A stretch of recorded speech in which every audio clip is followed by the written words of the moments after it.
주님의 이름으로 문안드립니다. 시드니 신학대학에서 5년간 있다가 학교에서 한 학기 스터디이어, 흔히 안식년이라고 말하는 그런 재충전의 기회를 주셨습니다. 한국에서 4개월 정도 보내는 동안 광주의 남부교육교회 강채식 목사님 그 귀한 사역을 마무리하기 전에 초청해 주셔서 교제를 나누었고, 한 3주일 정도 은혜교회에서 함께 말씀을 나누게 되었는데, 박성호 목사님 초청해 주셔서 복된 주일, 우리 창조의 하나님, 구속의 하나님을 기념하는 이 복된 주일에 우리 성도님들과 함께 하나님 말씀을 나누게 되어서 감사하게 생각합니다. 잠깐 한번 기도드리겠습니다. 은혜로우신 우리 아버지 하나님, 우리를 사랑하시되 우리 주 예수 그리스도를 통하여 우리를 대속해 주셨을 뿐만 아니라 또 다른 보혜사 성령 하나님을 우리에게 보내어 주셔서 우리 주 예수 그리스도의 가르치심과 모범과 그 귀한 대속의 사역을 성경으로 깨우쳐 주시고 우리 마음 가운데 새겨 주셔서 우리로 하여금 구원의 은혜를 덧입어 살아갈 수 있도록 주일마다 말씀으로 먹여 주시니 감사합니다. 저희들의 마음을 열어 주셔서 빌립보에서 사도 바울이 전도할 때 자주장사 루디아의 마음을 열어 그 복음을 잘 박힌 돌처럼 그 삶 가운데 적용시켜 주신 은혜를 이 시간 저희들에게도 허락하여 주시기를 원합니다. 그리하여 우리가 받은 은혜가 우리의 삶 가운데 어떻게 전거되어야 하는지 잘 묵상할 수 있는 좋은 교훈의 시간이 되게 해 주옵소서. 예수 그리스도 이름으로 기도합니다. 아멘. 디도서는 이름 그대로 사도 바울이 자기의 후계자 중에 한 사람인 디도에게 쓴 편지입니다. 학자들은 보통 기원 후 AD 66년경에 쓰여졌다고 이야기를 하는데요, 사도행전을 보면 사도 바울이 로마에 수감됩니다. 자세히 읽어보면 일종의 가택연금 상태로 복음을 전하는 일을 자유롭게 할 수 있는 상태였다는 것을 알 수 있습니다. 로마의 연대기와 보면 그때는 사도 바울이 순교하기 상당히 전이었습니다.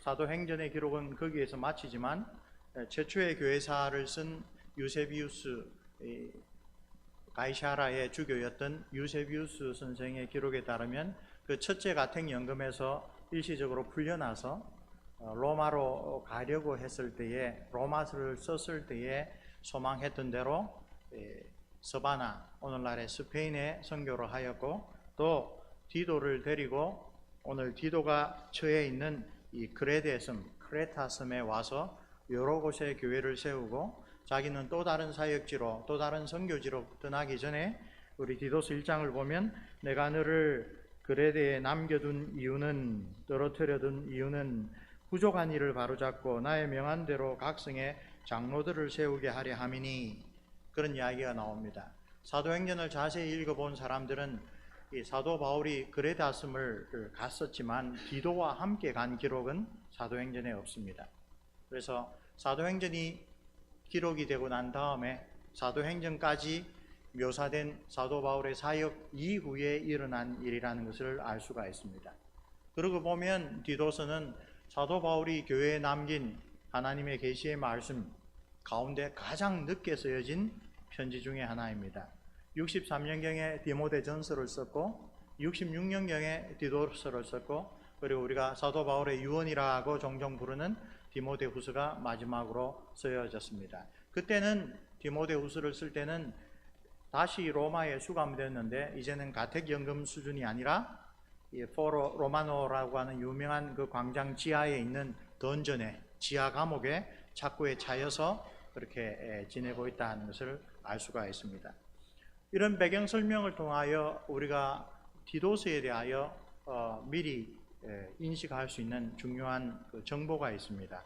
사도 바울의 그 사역의 가장 말기에 쓰여진 책이라. 맘만 먹으면 한 5분에서 10분이면 다 읽을 수 있는 석장으로 되어 있는 짧은 내용이지만 평생의 사역이 녹아든 그런 내용들을 전하고 있다라고 기대할 수가 있습니다. 그래서 개혁주의 전통에서도 이 디도서의 말씀, 특별히 오늘 우리가 함께 봉독한 디도서 2장 11절에서 15절의 말씀은 사도 바울이 그리스도를 만난 이후에 다메섹 도상에서 부활하신 그리스도를 만나서 그분이 정말 이 나무에 달려 하나님께 저주받아 죽은 거짓 선지자가 아니라 정말 예수 그리스도를 믿는 자들이 고백했던 대로 사람이 되신 하나님의 아들이며 그분의 죽음은 자기의 죄나 잘못 때문이 아니라 바로 바울을 포함한 우리 자신의 죄를 대신하기 위하여 죽으셨고, 죽으셨을 뿐만 아니라 다시 살아나셔서 우리에게 산소망이 있게 해주신 구약 성경이 가르치는 참 하나님의 아들 메시아였다라는 것을 깨닫고 난 다음에 1차, 2차, 3차 선교 여행 동안에 그가 각지에서 그리스도 복음을 전하면서 여러 유대인들과 유대교로 귀한 이방인들과 또 믿지 아니하는 사람들에게 전한 복음이 마지막 이 편지에 녹아 있다라고 볼 수가 있습니다. 우리가 오늘 본문을 깊이 들어가기 전에 한 가지 더 살펴볼 것이, 우리 1장으로 한 가보시면 자기 자신에 대한 소개가 항상 나오죠. 하나님의 종이요 예수 그리스도의 사도인 곧 나의 사도된 것은 하나님의 택하신 자들의 믿음과 경건함에 속한 진리의 지식과 영생의 소망을 인함이라. 이 시작 자체가 이전에 썼던 편지보다도 훨씬 더 자기 자신의 소명에 대하여 진중하게 설명하는 것을 보게 됩니다. 그러나 4절 말씀을 한번 보실까요? 같은 믿음을 따라된 나의 참아들 디도에게 편지하노니. 디도를 설명하면서 가장 중요한 것이 나와 같은 믿음을 가졌다. 그래서 그레테스 메스의 선교 사역을 시작한 사람은 사도 바울입니다. 그러나 그 섬에서 교회가 건강하게 서기 위하여 그 사역을 위탁한 대상은 자기의 참 아들, 나와 같은 믿음을 가진 믿음의 아들 디도입니다. 그리고 디도에게 어떤 과업을 맡깁니까? 그레데스의 각 도시마다 세워진 공동체의 영적인 지도자를 세워야 되는데 그 지도자들은 누구입니까? 9절 말씀, 미쁜 말씀의 가르침을 그대로 지키는 사람입니다. 미쁘다, 아주 좋은 우리말입니다. trustworthy, 신뢰할 만하다. 바울은 디도가 자기와 같은 믿음을 가진 사람이고 그 문제 많던 고린도 교회에 책망의 편지를 들려보내어서 그 사람들 앞에서 책망하는 그 메시지를 읽게 한 정말 신뢰하는 자기의 후계자였습니다. 그런데 그 원리가 똑같이 적용됩니다. 그레다스의 각 성에 있는 교회의 지도자로 하나님의 말씀을 성도들에게 가르치고 그들의 삶을 온전하게 인도할 교회의 영적 지도자로서 장로 혹은 감독을 세울 때 그 감독은 전해진 그 우리가 신뢰할 만한 그리스도의 복음을, 그 말씀을 잘 지키고 그 말씀대로 살아가며 따라서 그들의 가르침과 삶이 성도들을 인도하는 데 아무런 지장이 없는 그런 사람들로, 여기서 우리는 한평생에 주님께로부터 받은 사역, 주님께서 그에게 주신 복음 전도자로서 사도로서의 소명을 이제 자기의 생애 말기에 어떻게 다음 세대로 전달하는가를 보게 됩니다. 어떻게 전달합니까? 예수 그리스도의 그 복음의 메시지를 정말 나와 같이 신실하게 믿는 사람들을 계속하여 세워나가는 것입니다. 종교개혁 이래로 우리 개신교의 주일 예배는 거의 절반 이상 혹은 3분의 2가 말씀의 전파, 설교입니다. 제가 속한 장로교회는 웨스트민스터 소요리 문답에서 우리 주께서 교회에 은혜를 주시기 위하여 직접 제정하신 은혜의 방편들, 은혜의 수단들 가운데 첫째가 말씀이라고 하는데요. 구체적으로 그 말씀이 어떻게 우리에게 구원의 은혜로 작용합니까? 라는 질문을 던지고 그 대답을 성경을 공적으로 낭독하는 것, 그러나 특별히 목사의 설교를 통하여 이 구약의 말씀이, 이 신약의 말씀이, 이 디도서의 복음의 요약이 어떻게 오늘 우리에게 주시는 메시지가 되는지를 해설하는 말씀의 사역자들을 통하여 하나님께서 교회에 예수 그리스도의 십자가 공로에 근거한 은혜를, 그 구속의 은혜를 끼쳐 주신다라고 가르치고 고백하고 있습니다. 그래서 교회의 모든 직분자들은, 그리고 나아가서 예수 그리스도의 삼중적인 직분, 선지자, 제사장, 왕의 직분을 본받아야 할 모든 참된 그리스도인들은 하나님의 말씀을 바르게 전하고 듣고 그 말씀에 따라 자기를 돌아보는 일이 아주 중요한 일입니다. 그리고 오늘 우리 본문으로 와서 하나님의 은혜가 바로 그렇게 살아가도록 우리를 인도하신다라고 가르쳐 줍니다. 11절과 12절 말씀을 보면 사도 바울이 모든 교회에 보내는 편지마다 빠지지 않고 인사하는 기독교적인 인사가 있죠. 은혜와 평강이 너희에게 있기를 원하노라. 은혜와 평강이라는 이 두 단어로 기독교 신앙, 그리스도인 됨, 하나님의 백성으로 누리는 이 땅에서의 참된 그 축복이 무엇인가를 요약합니다. 은혜와 평강. 은혜란 무엇입니까?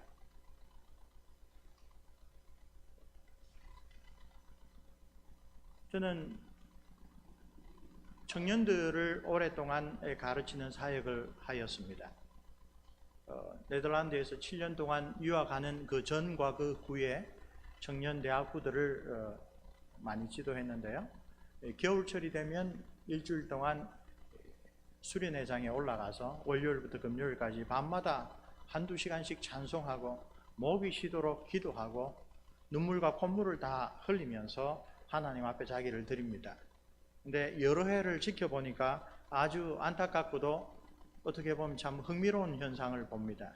그렇게 금요일 날 내려와서 토요일 날 영화 한 편을 보면 그 은혜가 다 사라져 버립니다.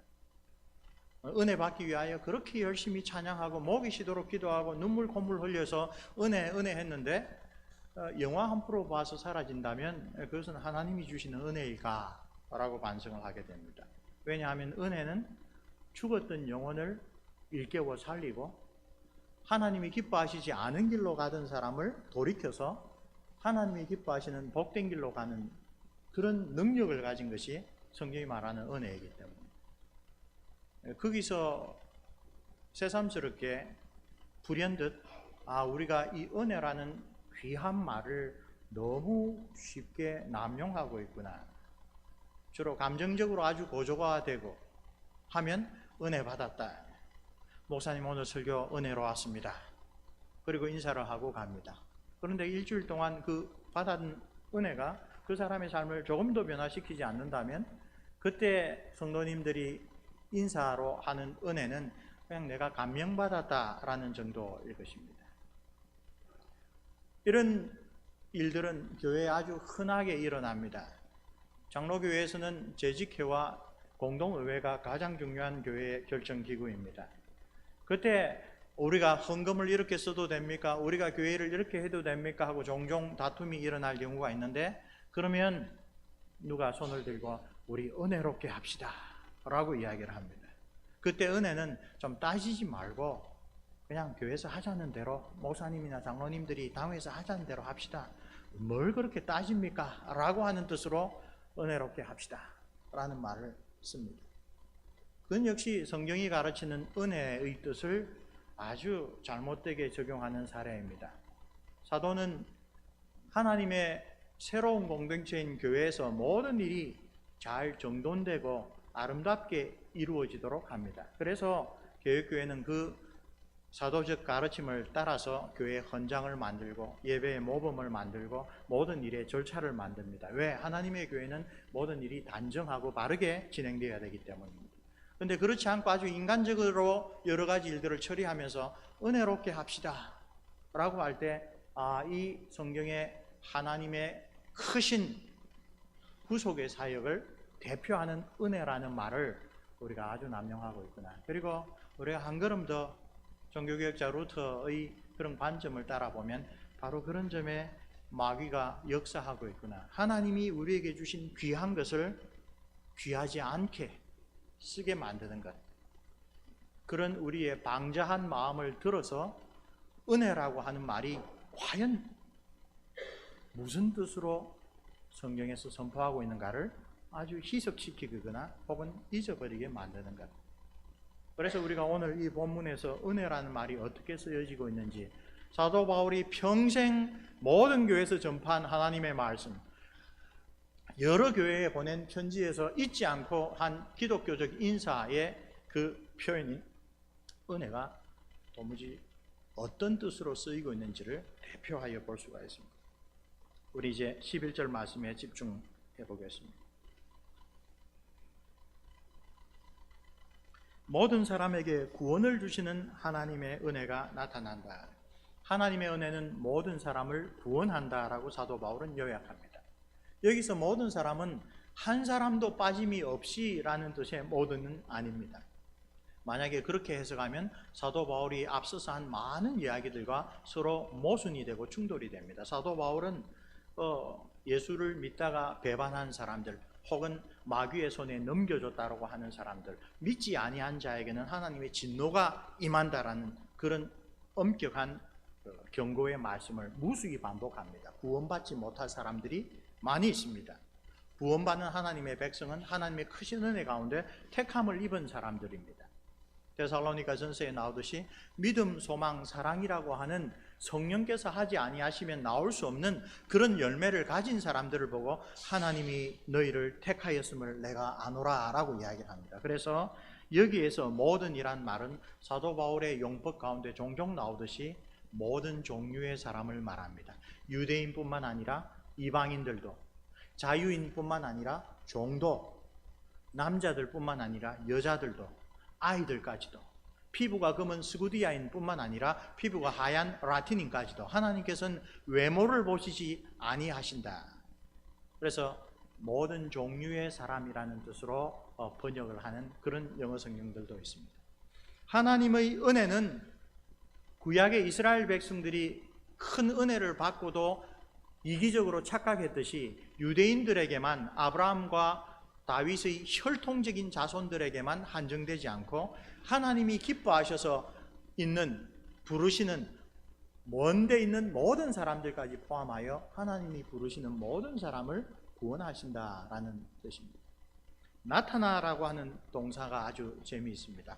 구약 시절에도 하나님의 구원하시는 은혜는 있었습니다. 그러나 이제 그 은혜가 나타났다라는 것은 아주 분명하게 우리 주 예수 그리스도께서 오셔서 구약의 그 그림자로 여러 가지 모형들로 가리켜 보여줬던 것이 아주 실체처럼 환하게 드러났다라는 뜻을 담고 있습니다.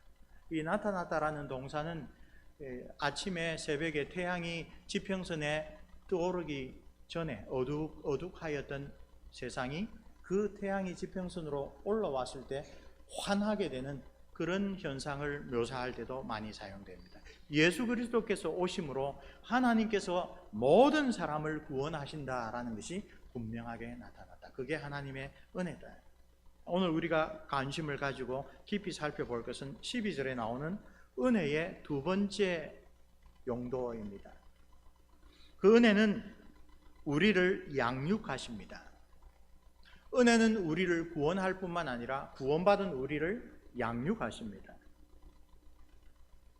은혜의 두 가지 사역을 대표하여 사도 바울은 우리를 구원하시고 구원받은 우리를 양육하신다. 그리고 12절의 나머지 부분은 그 양육의 내용을 아주 잘 요약하여 가르치고 있습니다. 첫 번째 것은 세 가지 버려야 할 것입니다. 하나님의 은혜는 우리를 양육하셔서 우리에게 무엇을 버리라고 합니까? 경건하지 않은 것과 이 세상의 정욕을 모두 다 버리라고 가르쳐 줍니다. 이제는 오래된 번역으로 요즘의 젊은 사람들에게는 좀 어려운 말이 되었지만 처음 나올 때 상당히 성경을 잘 해설하여 번역한 책이라고, 번역본이라고 인정받은 것이 NIV입니다. New International Version입니다. 그 영어 성경은 12절을 The grace of God teaches us to say no to ungodliness and worldly passions. 아주 쉽고도 명확한 번역이죠. 하나님의 은혜가 구원받은 우리에게 뭐라고 가르치냐 하면 불경건함과 이 세상 정욕에 대해서는 안 돼, no, 나는 더 이상 그렇게 살 수 없어 라고 말하도록 가르치고 있다. 그러면 이 두 가지 버려야 할 것에 옛사람의 모습이 대표되어 나타났다고 할 수가 있습니다. 불경건함, NIV 성경을 소개한 이유가 아주 쉬운 표현으로 되어 있기 때문입니다. ungodliness, God 하면 하나님이죠. 그 다음에 형용사 의미인 ly, godly 하면 하나님을 닮았다라는 표현입니다. 그것을 경건하다라는 말로 번역합니다. 앞에 부정어 접두어가 붙어서 ungodliness라고 하면 하나님을 닮지 않았다라는 뜻입니다. 이것은 사도 바울이 정말 성경 전체의 가르침을 잘 요약하여 우리에게 가르쳐준 단어라고 할 수 있습니다. 하나님이 천하 만물 가운데 우리 인간을 독특하게 지으신 그 사실을 창세기가 기록하면서 그 핵심 단어를 뭐라고 합니까? 하나님의 형상으로 지음받았다. 첼렘 혹은 데무트라는 히브리어는 그것을 보면 그게 대표하는 그 본질이 뭔가를 알 수 있다. 무엇을 대표하는 형상을 말합니다. 그래서 그 같은 단어가 구약 성경에서는 이방 우상들을 쓸 때에 아주 자주 사용됩니다. 이 바알이라고 하는 신이 있습니다. 그 옛날 사람들도 바알 신 자체는 눈으로 볼 수 없는 존재라고 생각을 합니다. 그런데 그 바알을 눈으로 볼 수 있게 해주는 첼렘 형상이 뭡니까? 이 송아지 형상의 우상입니다. 이스라엘의 숙적이었던 블레셋 사람들은 이 다곤이라는 신을 섬겼습니다. 근데 다곤 신도 역시 눈으로 볼 수 없는 신입니다. 근데 그 다곤 신을 우리에게 눈으로 볼 수 있게 해주는 동상이 뭐냐? 닭란 말은 물고기입니다. 이 물고기의 가죽을 얼굴부터 발끝까지 뒤집어선 거인의 형상이 다곤신의 첼렘입니다. 그 말은 우리가 믿는 다곤신은 어떤 신이라고요? 이 바다의 신 포세이돈이다. 블레셋 사람들은 일찌감치 지중해를 누비는 해양민족이었기 때문에 자기들의 신을 그런 식으로 표현한 겁니다. 똑같은 용법을 적용하면 인간을 보면 하나님의 형상으로 지음받은 사람을 보면 하나님이 어떤 분인지가 보여야 된다. 그게 하나님이 우리를 창조하신 목적이다. 그게 장로교회에서 웨스트민스터 대소요리 문답 1문답에서 가르치는 사람의 제일 된 목적은 하나님을 영화롭게 하는 것이라고 말하는 뜻입니다.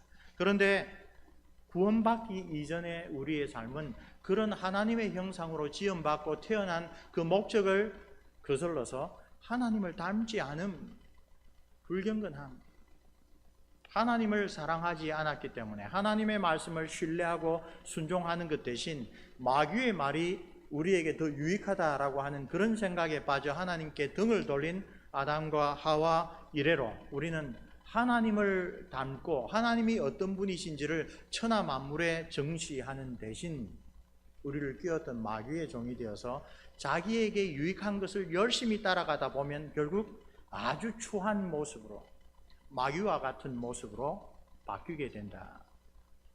그런데 우리를 구원해 주신 하나님의 은혜가 우리에게 와서 계속 우리에게 가르치며 No, 너는 본래 하나님이 창조하신 그 삶의 목표를 회복해야 될 사람이다.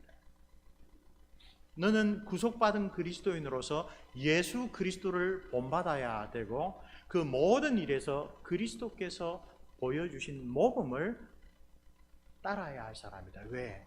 하나님의 형상으로 지음받은 존귀한 존재이기 때문에 그렇다고 가르쳐.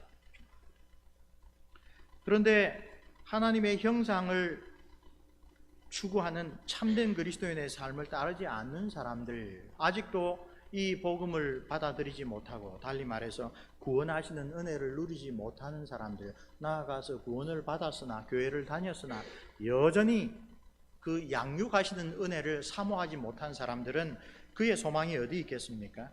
이 세상 정욕에 있습니다. 이 정욕이란 말은 내가 그것을 가지면 내가 그것을 얻으면, 내가 그것을 성취하면 그것이 나에게 기쁨과 위로와 삶의 보람이 되고 나를 즐겁고 평안하게 해줄 거야 라고 내가 믿는 모든 것입니다. 우리 주님께서는 대표하여 그것을 뭐라고 합니까? 맘몬이라고 합니다. 돈이 있으면 내가 행복할 거야. 사도 바울은 그것을 좀 더 깊이 설명하여 탐심은 우상숭배니라 라고 표현합니다. 탐심, 내가 적을 가지면 내가 행복할 거야 라고 하는 것, 하나님이 아니라 이 세상 피조물에서 내가 그것을 내 것으로 누리면 그게 나를 기쁘게 할 거야 라고 하는 그 생각이 바로 우상숭배라. 왜? 참된 안식과 평안과 인생의 의미는 오직 주님과 사귐에 있어서 주님의 은혜의 양육을 받아서 내가 지음받은 하나님의 형상을 회복하는 데 있는데, 구원의 은혜를 받지 못하고 양육의 은혜를 받지 못한 사람들은 계속 이 세상에서 내가 내 차를 좀 바꾸면 정말 좋을 텐데, 집이 2층 집에 가면 정말 좋을 텐데, 내가 음악의 취미가 아주 많은데, 저도 한때 클래식에 아주 열광해가지고 광화문에 있는 레코드점에 가가지고 레코드를 한 500장 이상 그렇게 모으고, 클래식 음악을 들으면 내가 이 세상의 모든 시름을 잃고 내가 참 기쁨을 누릴 텐데, 이 정욕이라는 것은 세상적으로 꼭 지탄받는 일들만 말하는 게 아닙니다. 아주 미적인 그런 세계에 들어갈 수도 있고요, 세상 사람들의 존경을 내가 추구하여서 열심히 그런 일들을 할 수도 있습니다. 그 핵심은 무엇입니까? 하나님 외에 다른 것에서, 창조주 외에 피조물에서 나의 만족을 찾는 모든 것들, 이 세상 정욕, 하나님의 구원의 은혜가 나에게 계속 작용하여 내가 참 하나님의 백성으로 인정받았다면 이 세상에서 무엇을 추구하지 말고 하나님을 닮지 않은 그런 세상의 정욕에 사로잡히지 말고 하나님의 형상을 회복하여 살아가라. 하지 말라라는 것과 함께 반드시 함께 가르치는 어떻게 해라라는 것이 곧 따라 나오죠. 세 가지입니다. 근신함과 의로움과 경건함으로 이 세상에 살고. The grace of God teaches us to live. 이제 어떻게 살아라라고 가르칩니다. 첫째, 이 근신함이라는 말은 NIV 성경은 아주 쉽게 self-control, 절제하는 삶, 자제하는 삶. 첫 단계가 아주 의미심장합니다. 우리 자신이 어떤 사람인가를 깨우쳐 줍니다. 너희는 청직이다. 예수 그리스도께서 가르치신 그리스도인의 삶의 윤리의 핵심이 너희들은 너희 자신이 주인이 아니라 하나님께서 지으셔서 하나님께 영광을 돌리고 그 안에서 참 인간됨의 행복을 누리도록 살게 하셨다. 그래서 예수님의 비유 가운데 청지기 비유가 많지요. 청지기의 본분이 뭡니까? 주인의 뜻을 신실하게 행하는 것입니다. 그리스도인이 청지기다라고 했을 때 제일 먼저 해야 될 것은 내 뜻대로 마옵시고 아버지의 뜻대로 하옵소서라고 하는 예수님의 기도를 내 삶에 적용하는 것입니다. 셀프 컨트롤은 그것과 아주 직결된 내용입니다. 내 마음대로 하고 싶은 사람은 절제, 신중함 이런 게 필요 없습니다. 자기가 자기 삶의 주인이니까 이건 내가 노력하여 내가 번 돈인데 내 마음대로 왜 못 쓰냐? 라고 생각하기 때문에. 그러나 은혜의 양육을 받아서 하나님께로부터 올바른 삶, 거룩한 삶, 성화되는 삶을 훈련하는 사람은 제일 먼저 자기 자신에 있어. 나는 하나님의 종이야. 나는 그리스도의 종이야. 그래서 청지기의 생활 윤리의 첫 번째 조항은 주님 뜻을 물어보는 겁니다. 주님, 이 일에 있어서 내가 어떻게 할까요? 주님, 여윳돈이 생겼는데 이 어떻게 쓰는 게 좋을까요? 주님, 저한테 이런 재능이 있는 것을 늦게나마 발견했는데 이 재능을 가지고 어떻게 할까요? 그래서 유명한 이야기가 있죠. 하나님의 인도하심과 뜻에 대하여 예 하는 것은 내가 하고 싶은 것에 대하여 no 하는 거라.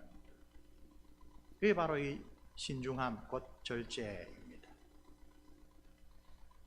하나님의 은혜가 두 번째로 어떻게 살라 하고 가르치는 것은 이웃과의 관계를 뜻합니다. 의로움, uprightness, 곧바로 선다는 것입니다. 이것은 이웃과의 관계에서 우리가 어떻게 처신해야 되는 것을 가르쳐주는 아주 요약된 한 단어라고 할 수 있습니다. 우리 주님께서는 뭐라고 가르치셨습니까? 누구든지 다른 사람이 나에게 해주기를 원하는 대로 너도 다른 사람에게 행하라.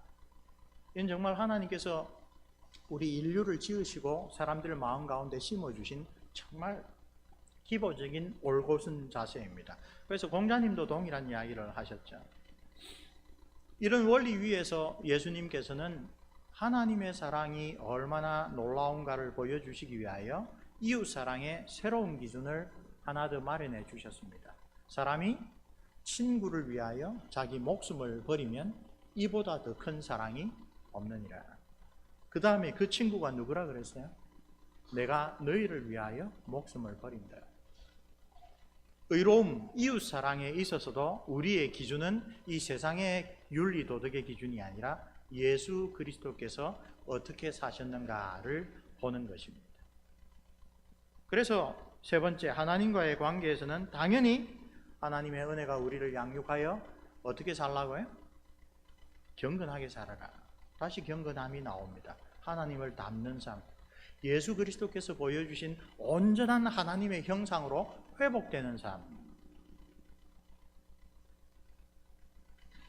그런 삶을 살아가는 사람들의 참된 소망은 이 세상에 있지 않습니다. 이 세상에서 하늘의 위로를 받으면서 사도 바울이 항상 은혜와 더불어 평강, 샬롬, 우리 김홍전 박사님이 샬롬을 어떻게 설명했는지 기억하십니까? 자전거 타고 가는 것. 끊임없이 페달을 저어야 계속 나아가죠. 하나님과의 친밀한 교제 관계 속에서 우리가 계속 앞으로 나아간다. 샬롬은 이 세상적으로 아무런 근심 걱정이 없는 그런 상태를 말하지 않습니다. 그건 차라리 돈이 많으면 근심 걱정이 없죠. 시편 73편에 나온 것처럼 돈 많은 사람들 보니 살 때도 떵떵거리고 살면서 죽을 때도 걱정 없이 죽더라. 하나님이 말씀하시는 평강은 그런 것이 아니라 이 세상에 살지만 내가 정말 하나님이 아니면, 성령 하나님께서 우리에게 주신 그 은혜가 아니면 낼 수 없는 믿음, 소망, 사랑의 열매들, 갈라디아 5장 23절에 나오는 성령의 열매들을 맺으면서 내가 정말 하나님의 자녀이구나, 내가 정말 이렇게 변했구나, 내가 정말 예수님의 그 아름다운 모습을 조금이라도 이렇게 반영하고 있구나. 그런 걸 통하여 하이델베르 교리문답을 지은 우리 신앙의 선진들이 때로는 눈물 골짜기와 같은 이 세상에서도 하나님의 위로와 평강을 결코 놓치지 않고 살아가는 것. 그래서 그 사람들에게, 그 경건한 하나님의 백성들에게 소망은 13절에 복스러운 소망과 우리의 크신 하나님 구주 예수 그리스도의 영광이 나타나심을 기다리게 하셨다. 그리스도와 함께 있는 것, 온전히 이 땅에 이루어질 그 하나님 나라에 참여하는 것. 착하고 충성된 종아, 내가 작은 것에 충성하였으니 큰 것으로 이 하나님 나라에서 마음껏 하나님을 섬기며 너의 모든 것을 발휘하며 살아가 보아라 라고 하는 칭찬을 받는 것. 그렇게 기독교인의 지향은 항상 하나님의 나라입니다. 그러나 그 하나님의 나라를 지향하며 살아가는 이 세상에서의 삶은 하나님의 은혜의 양육을 받아 끊임없이 자기를 청지기로서 인식하고, 그래서 마땅히 절제하고 이웃에 대하여 예수 그리스도의 그 높은 기준을 바라보면서 다른 사람에게 내가 해 안 끼치고 다른 사람에게도 내가 좀 불편하면 안 겪겠다라고 하는 이 세상 사람들도 생각하는 그런 정도가 아니라 정말 이웃을 위하여, 친구를 위하여 목숨을 버리는 그 주님의 사랑이 뭔가를 깊이 묵상하며 말씀과 성령으로 우리를 인도해 주시는 주님의 도우심을 의지하여 다시 하나님의 형상으로 회복되어 가는 것. 그것이 성경이 말하는 은혜를 사도 바울이 이 말년의 서신에서 딱 요약하여 전해줍니다. 이것이 구원의 복음입니다. 이것이 개역교회에서 말하는 구원받은 상도가 하나님 앞에 갈 때까지 어떻게 살아가느냐, 보통 sanctification, 성화라는 말로 설명할 때 그 이야기입니다. 옛사람을 벗어버리고 새 사람으로 사는 것. 하이델베르 교리문답이 말하죠. 참된 회개란 무엇입니까? 옛사람을 벗어버리고 새 사람으로 사는 겁니다. 언제? 처음 믿었을 때? 아니요. 그때부터 끊임없이 우리에게 다가오는 은혜의 양육을 간절히 붙들 때 하나님 나라에 갈 때까지. 칼빈 선생이 펜타코스탈리즘, 오순절 혹은 감리교 이런 사람들의 주장을 참 부족하다 깨우쳐주신 귀한 말씀을 했습니다. 예수를 믿을 때 첫 번째 큰 축복을 받았습니다. First blessing. Second blessing으로 성령 충만하면 삶이 바뀐다. 막 그런 이야기들을 많이 합니다. 그 두 번, 세 번 받는 걸로 삶이 변한다면 그 대단한 일입니다. 우리는 그렇게 착한 사람들이 못 됩니다. 칼빈 선생은 세컨드, 서드가 아니라 라이프롱, 우리 죽을 때까지 끊임없이 하나님의 은혜가 없으면 우리는 단 한순간도 하나님 기뻐하는 삶을 살지 못하는 죄인들이다. 그게 전적 무능력이라는 겁니다. 우리가 예수를 믿고 주일날 다른 걸 다 제쳐놓고 하나님 앞에서 나와서 예배드리는 그런 사람이 되었지만, 예배를 마치고 돌아가서 아주 간단한 예로 정치 이야기만 해도 서로 헐뜯고 싸우는 게 우리의 아주 열악한 현실입니다. 하나님의 공의가 어떻게 이 세상에서 적용되어야 될까에 대해서도 아직 교회 안에서도 의견 통일이 되지 못한 아주 열악한 현실. 거기다가 그리스도인의 불구대천의 원수라고 하는 이 사단이 사용하는 이 세상의 유혹들과 그것들을 좋아하는데 본능적으로 끌리는 우리의 옛사람의 그 악한 성품이 항상 동맹을 맺어서 할 수 있거든 택한 자라도 넘어지도록 우는 사자같이 다닌다고 합니다. 우리는 졸고 쉬어도 마귀는 졸고 쉬지 않습니다. 따라서 하나님의 양육하시는 은혜를 간절히 사모하는 일 없이 우리가 뭐 대단한 그리스도인이 됐다고 착각하지 말아야 합니다. 이 세상에 많은 사람들을 하나님께 사랑하셔서 복음을 증거하는데 우리는 전혀 관심도 기울이지 못하고 주일날 공적인 예배에서 함께 기도도 못하는 그런 일들을 우리가 알지 못하는 사람들이 나아가서 헌신하고 기도합니다. 베드로가 고넬료의 집에서 깨달았듯이 내가 진실로 하나님은 외모를 보지 아니하시고 유대인이라고 구원하지 아니하시고 장로교회라고 특별히 더 사랑하지 아니하시고 개혁교회라고 너희들 잘났다라고 인정하지 아니하시고 그야말로 하나님을 경외하는 마음으로 이 땅에서 은혜의 양육을 따라 선을 행하는 그런 사람들을 하나님이 받으시는 줄 알았다. 14절이 그것을 아주 강조하여 보여줍니다. 그가 우리를 대신하여 자신을 주심은 모든 불법에서 우리를 구속하시고 우리를 깨끗하게 하사. 이 구원의 은혜를 말합니다. 양육의 은혜는 뭘 이야기합니까? 선한 일에 열심하는 친백성이 되게 하겠습니다. 궁극적인 목적은 우리도 예수님처럼 하나님이 기뻐하시는 일을 열심히 하는 하나님의 사랑하는 백성이 되도록 하는 게 그 하늘 보좌를 버리시고 정말 하나님 앞에 가난하기 짝이 없는, 영적으로나 육적으로나 가난하기 짝이 없는 우리를 다시 하나님의 부요함으로 이끌어 올리기 위하여 땅에 오신 예수님의 성육신의 목적이라. 우리를 구원하실 뿐만 아니라 양육하셔서 선한 일에 열심하는 친백성이 되게 하십니다. 15절은 교회에서 선포되어야 될, 가정에서 선포되어야 될, 우리 서로 돌아보며 권면해야 될 내용이 바로 이런 것이다. 다시 한번 직접적으로 사도 바울이 그 후계자 디도를 통하여 그레데 섬의 모든 교회 장로들에게, 그리고 그때로부터 대를 이어서 지금 오늘 이 한국에까지 전수된 사도적인 교회, 유일하고 거룩한 교회, 보편적인 교회, 참된 교회에서 끊임없이 전파되어야 될 메시지다라는 것을 깨우쳐 줍니다. 우리 3장의 말씀을 잠깐 묵상하고 돌아보겠습니다. 3장에 가면 우리 구주 하나님의 자비와 사람 사랑하심을 나타내실 때에 아주 구원이란 말을 정말 가슴 와닿는 방식으로 예수님을 보내주셔서 구원의 은혜, 양육하시는 은혜를 보여주신 게 뭡니까? 우리 구주 하나님의 자비로우심, 우리를 긍휼하게 여겨주심, 불쌍하게 여겨주심과 사랑하심을 보여주신 거다. 하나님의 사랑이다. 우리를 구원하시되 우리의 행한 바 의로운 행위로 말미암지 아니하고 오직 그의 긍휼하심을 조차 중생의 씻음과 성령의 새롭게 하심으로 하셨나니. 6절 말씀 우리 함께 읽을까요? 성령을 우리 구주 예수 그리스도로 말미암아 우리에게 풍성히 부어주사, 계속입니다. 우리로 저의 은혜를 힘입어 의롭다 하심을 얻어 영생의 소망을 따라 후사가 되게 하려 하심이라. 우리에게 주신 큰 축복, 구원의 은혜가 얼마나 큰 축복인가를 가르쳐 준 다음에 이 말이 미쁘도다, 신뢰할 만한 복음의 내용이다. 그걸 신뢰하라. 원컨대 네가 이 여러 것에 대하여 굳세게 말하라. 이는 하나님을 믿는 자들로 하여금 조심하여 선한 일을 힘쓰게 하려 함이라. 다시 나오죠. 선한 일을 힘쓰게 하는 게 이 구원의 복음의 최종 목적입니다. 은혜가 계속 우리를 양육하는 열매입니다. 이제 우리 자신에게 한번 적용해 봅시다. 이렇게 은혜가 우리를 양육한다면 우린 과연 어떤 열매들을 맺어야 할까요?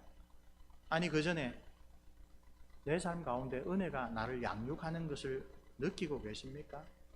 성령께서 주일날 예배 시간에 우리에게 찾아오셔서 말씀하시는 것이 우리의 일상생활 가운데 한 주가 지나고 한 달이 지나고 1년이 지나고 귀한 교회를 헌신적으로 이루어서 5년, 10년이 지날 때 성령께서 내 속에 오셔서 말씀으로 역사하셔서 나를 양육해 주시고 따라서 옛사람을 벗어버리고 새 사람으로 사는 그 열매가 있습니까? 날이 가면서, 나이가 들어가면서 주님을 만날 때가 가까워 오면서 가장 심각하게 돌아봐야 될 근본적인 신앙의 질문이, 그리스도의 영이 없으면 그리스도의 사람이 아니다라고 했는데 내 속에 그리스도의 영이 있는가? 그 그리스도의 영, 곧 성령께서 우리를 양육하사 새 사람으로 계속 거듭나는 삶을 살아가게 하고 있는 거예요. 내 삶의 영역에서 신앙적으로 한 번도 반성해보거나 돌아보지 않은 영역이 얼마나 많이 남아있는지 한번 생각해 보십시오. 11절 앞에 한글 번역에 생략된 원문이 하나 있습니다. 헬라 원문에 왜냐하면이란 뜻의 가르란 말이 11절 앞에 생략되어 있습니다. 다른 말로 2장 1절로부터 10절을 구체적으로 이렇게 살아라 라고 가르친 다음에 왜 그렇게 살아야 하느냐, 왜냐하면 하고 복음을 요약하여 은혜의 두 가지 사역, 구원과 양육을 말한 것입니다. 그럼 1절에서 10절까지는 그 당시 로마 사회의 household code, 로마의 대가족의 그 가족의 법에 따라 나이 많은 남자는 어떻게 하고 나이 많은 여자는 어떻게 살고 나이 젊은 남자는 어떻게 살고 젊은 여자는 어떻게 살고, 또 그 로마 시절에 가족 구성 가운데는 반드시 엄청난 수의 노예가 있으니까 노예로서 그리스도인 된 사람은 어떻게 살고, 이렇게 이 가족법에 따라서 설명한 부분이 있습니다. 자세히 읽어보면 절제가 계속 반복하여 나오는 것을 알게 됩니다. 그리고 더 중요한 이야기들,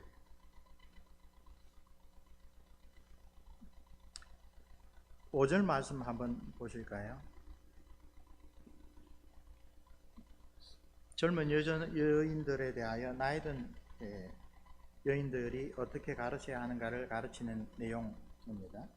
그런데 그 5절 하반절에 보면 이는 왜 그렇게 살아야 되느냐? 이는 하나님의 말씀이 회방을 받지 않게 하려 합니다. 교회에서 실컷 성경으로 바르게 가르쳤는데 일상생활에서, 가정생활에서 그 말씀의 교훈을 따르지 않으면 하나님의 말씀이 회방된다. 8절은 믿지 아니하는 사람에 대한 그리스도인의 그 자랑과 관련됩니다. 책망할 것 없는 바른 말을 하게 하라. 그 다음에 이는 대적하는 자로 하여금 부끄러워 우리를 악하다 할 것이 없게 하려 함이라. 그 다음에 우리 개혁주의에서 가장 귀하게 여기는 교훈이 또 있죠. 10절 말씀, 종들로는 떼어먹지 말고 오직 선한 충성을 다하게 하라. 이는 범사에 우리 구주 하나님의 교훈을 빛나게 하려 함이라. 하나님의 영광을 위하여 살아가는 것, 그래서 하나님의 뜻을 온전히 이루는 것, 내 주여 뜻대로 행하시옵소서. 하늘에서 천사들이 하나님의 말씀을 순종함으로 뜻이 이룬 것 같이 땅에서는 저를 은혜로 양육하셔서 하나님의 뜻을 순종하게 함으로써 땅에서도 하나님의 뜻이 이루어지게 하옵소서. 그 기도가 모든 시대 모든 곳에 있는 하나님의 은혜를 사모하고 그 양육을 받는 그리스도인에게 매일매일 끊어지지 않고 있어야 될 묵상입니다. 그게 우리에게 있느냐? 그래서 그 묵상이 앞으로 5년 후에 우리는 예배를 어떻게 더 잘 드릴까? 5년 후에 우리는 기독교 교육을 어떻게 더 잘할까? 5년 후에 우리는 어떻게 구제를 더 풍성하게 할까? 어떻게 하나님의 말씀을 전하는 선교의 일에 우리 교회가 더 크게 쓰임을 받을까? 10년 후에 우리는 어떻게 될까? 그런 것을 두고 온 교회가 함께 기도하고 온 교회가 함께 하나님 앞에 헌신하는 그런 열매들로 나타나야 되겠지요.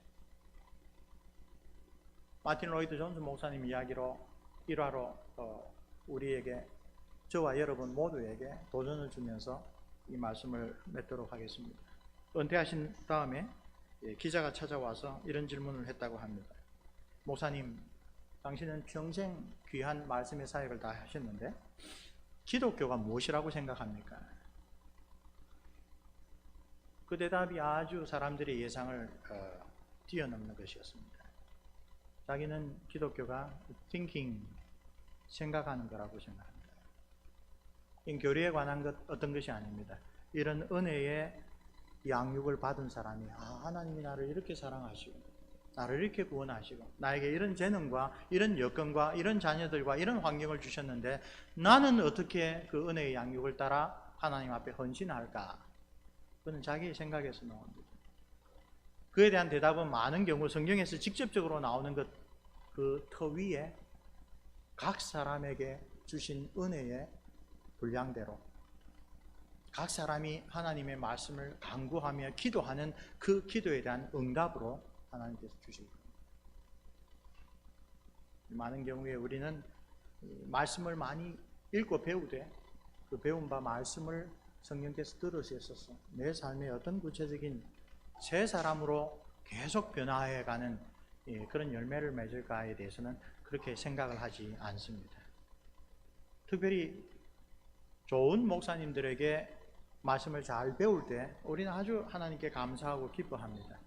그 뿌린 자들의 헌신의 열매가 맺을 때는 우리 각자가 하나님 앞에서 그 말씀을 가지고 기도하고 그 말씀을 가지고 묵상하고 그 말씀을 근거하여 내 삶을 변화시키는 노력을 해야 합니다. 우리 장로교회나 개혁교회가 흔히 빠지는 약점 중에 하나가 바로 그러한 묵상이 부족하다. 그래서 열매가 없다. 어떤 열매입니까? 디도서에서 말하듯이 하나님의 이름이 영화롭게 되고 믿지 않는 사람이 교회를 욕할 게 없게 되고 하나님의 말씀이 방해됨이 없이 풍성하게 전파되는 그런 열매. 오늘 복된 주일에 우리 성삼위 하나님께서 우리에게 주신 구원의 은혜와 양육의 은혜가 우리와 우리 자녀들 가운데 풍성하게 임하기를 우리 삼위 하나님의 이름으로 축원합니다.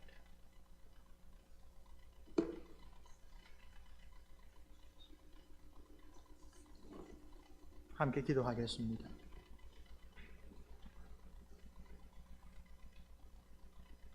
우리를 사랑하셔서 크신 자비를 베푸시사 독생자 예수 그리스도를 우리를 위하여 보내주신 하나님 아버지, 창조와 구원의 큰 일을 기념하는 이 복된 주일날 저희들이 그 하나님의 은혜를 다시 한번 깊이 묵상하고 사도가 교훈한 대로 그 은혜의 양육을 받아 누리기를 소원합니다. 우리의 연약함을 아시는 주님, 하나님께서 우리를 위하여 베풀어 주신 은혜의 수단들이 풍성하고 효과 있게 작용하여 우리 모든 성도들의 가정 부모와 자녀들 그 삶 가운데 이제껏 하나님의 은혜로 우리가 바르게 대하지 못했던 우리 삶의 영역들을 하나씩 주님 앞으로 바쳐드릴 수 있도록 도와주시옵소서. 그리하여 복된 성도들처럼 하나님이 너희를 택하셨음을 내가 아노라 라고 하는 그러한 믿음의 확신 가운데 미쁘신 주님을 의지하며 이 땅에서 살아가게 하시고, 이 교회를 통하여 하나님의 크신 구원의 일, 하나님의 영광을 드러내는 놀라운 일들을 잘 감당할 수 있도록 은혜 베풀어 주시옵소서. 우리 주 예수 그리스도 이름으로 기도합니다. 아멘.